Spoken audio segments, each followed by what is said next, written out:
the difference between F welds and G welds.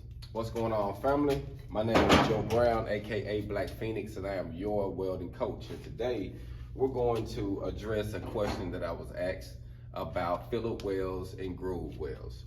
So pretty much this is a fillet weld. This is a T-joint actually. Actually a double T-joint. We just actually welded some extra on there so that we can be able to weld all on 4 corners.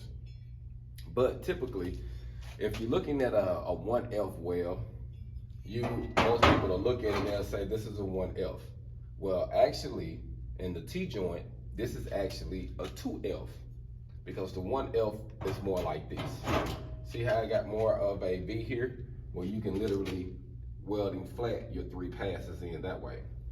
When you going flat this way, this is considered to be horizontal. And then you have your vertical, and then you have your overhead. Now, when it comes to the groove joint, now this is a coupon that actually one of the students didn't pass on. So we kept it, we was gonna grind it out actually and try it as a practice coupon later, but I saved it. And the main thing is because it got grooves on the side, like even on the side of this, you can still see a bevel. And before you weld this, you're gonna have a V groove in the inside. And normally your groove, your gap opening is gonna be about 1/4 of an inch, about the thickness of your backing strip. That's normally what we do. So when you thinking about a G groove, normally you're gonna have to put multiple passes to fill this up flush. You fill it up flush, and then your cap can go about, you don't want it to exceed 1/8 of an inch. Normally about 1/8 of an inch is what allowed. Some CWIs can actually flunk the test if they see an extensive amount of weld on the outside because you have actually went against the code, because that's way more to grind out. So when you doing these fillet passes, normally on the fillet pass, you're gonna do a 1, 2, 3, or a 1 right in the middle, 1 fillet pass, or you'll stack them and do a 1, 2, 3, or it depends on how thick this is. See, this is not that thick, but if it was real thick, they might have multiple passes.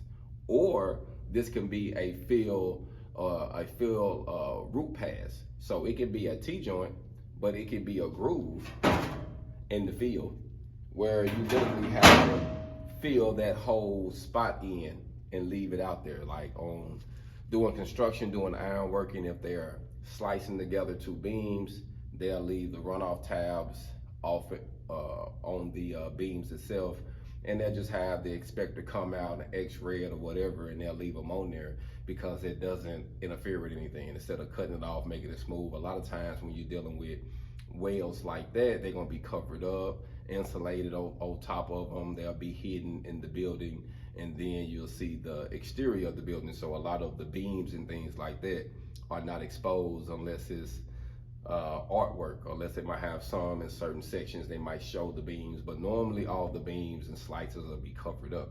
So the main difference on the T-joints and the groove joints is